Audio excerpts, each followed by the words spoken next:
அன்பு தமிழ் நெஞ்சங்களுக்கு வணக்கம்.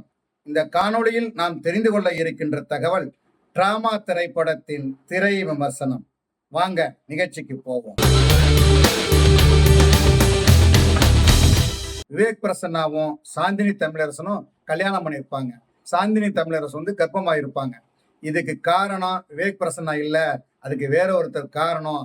வீடியோ அனுப்புறேன் பாரு, அதன் பிறகு நான் சொல்ற இடத்துக்கு 15 லட்சம் ரூபாய் கொண்டாந்து கொடுத்தா அந்த வீடியோவை டெலிட் பண்றேன், இல்லைன்னா அப்லோட் பண்ணுவேன் அப்படின்னு ஒரு மர்மாசாமி மிரட்டுறான். ஆட்டோ டிரைவர் மாரிமுத்துவின் மகள் பூர்ணிமா பெட்ரோல் பங்க்ல வேலை பார்ப்பாரு.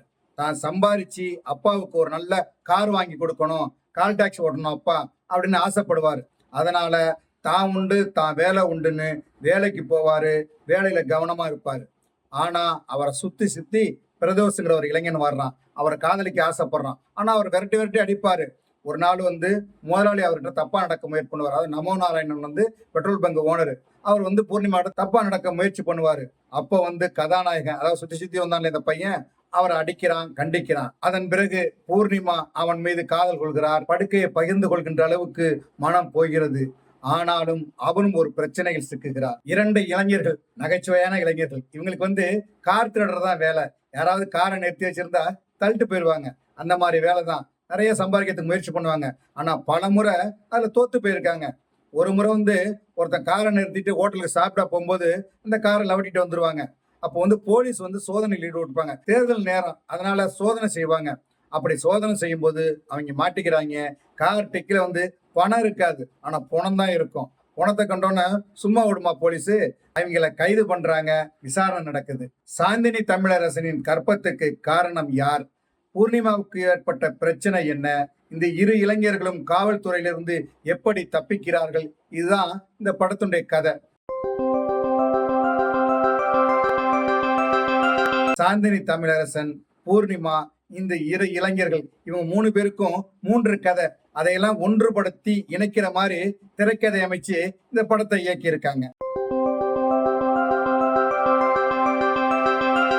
சுந்தர் என்கிற பாத்திரத்தில் விவேக் பிரசன்னா தான் செய்த தவறுக்காக வேதனைப்படுவது, மனைவிக்கு ஆறுதல் சொல்ல முடியாமல் தவிப்பது, வேதனையில் புலம்புவது என உணர்வுகளை வெளிப்படுத்தக்கூடிய பாத்திரத்தில் நன்றாக நடித்திருக்கிறார். அவரது மனைவியாக சாந்தினி தமிழரசன் பாசமும் பயமும் உள்ள பாத்திரம், அதை நிறைவாக செய்திருக்கிறார். துடிப்பான போலீஸ் அதிகாரியாக சஞ்சீவ் நடித்திருக்கிறார். மாரிமுத்துவின் மகளாக செல்வி என்கிற பாத்திரத்தில் நடித்திருக்கிறார் பூர்ணிமா ரவி. தைரியமான பெண்ணாக வருகிறார். காதலனை விரட்டும் போதும், அம்மாவிடம் உண்மையை சொல்லி பேசும் போதும், காதலனிடம் சண்டை போடும் போதும் தைரியமான பெண்ணாகவே தெரிகிறார். அவரது பெற்றோராக நடித்திருக்கும் மாரிமுத்து, ராமா இருவரும் இயல்பாக நடித்து அவர்களின் பாத்திரங்களுக்கு உயிர் கொடுத்திருக்கிறார்கள். அழகான இளைஞனாக, காதல் வயப்பட்ட இளைஞராக ஜீவா என்கிற பாத்திரத்தில் பிரதோஷ் நடித்திருக்கிறார். வில்லனாக ஆனந்தநாக், முதல்வராக நிழல்கள் ரவி, போலீஸ்காரராக வையாபுரி, ஈஸ்வர், பிரதீப் கே விஜயன் என பலர் நடித்திருக்கிறார்கள். எல்லோருமே அவர்களின் பாத்திரங்களுக்கு பொருத்தமான தேர்வு. ஒரு கிரைம் த்ரில்லர் படத்திற்கு தேவையான ஒளிப்பதிவை அஜித் சீனிவாசன் கொடுத்திருக்கிறார். இந்த படத்திற்கு இசையமைத்திருக்கிறார் இசையமைப்பாளர் RS ராஜ் பிரதாப். பின்னணி இசையில கலக்கி இருக்கிறார். படம் முழுக்க அவருடைய பின்னணி இசை படத்திற்கு பெரிய அளவுல உதவும்படி அமைஞ்சிருக்கு. இந்த படத்தின் கதை எழுதி இயக்கி இருக்கிறார் தம்பிதுரை மாரியப்பன். வெவ்வேறு 3 சம்பவங்களை ஒரே கதைக்குள் கொண்டு இணைத்து பரபரப்பாக படத்தை பார்க்க வைக்கிறார். இந்த படத்துக்காக நிறைய உழைச்சிருக்கிறார் இயக்குனர். தனது கதாபாத்திரங்களில் நடித்திருப்பவர்களிடம் வேலை வாங்கிய விதம், படம் எடுத்த விதம், காட்சிகளை தொகுத்த விதம், எல்லா இடத்திலும் பாராட்டு பெறுகிறார். ஆனால் பணக்கார பெண் ஏமாறுவது, பணம் கொடுப்பதெல்லாம் சரி, அப்பாவுக்கு கார் வாங்கி தருவதாக சொல்லும் தைரியமான பெண் ஒரு சந்தர்ப்பத்தில் ஏமாறுகிறார் என்று சொல்லும் போது அதை ஏற்க முடியவில்லை.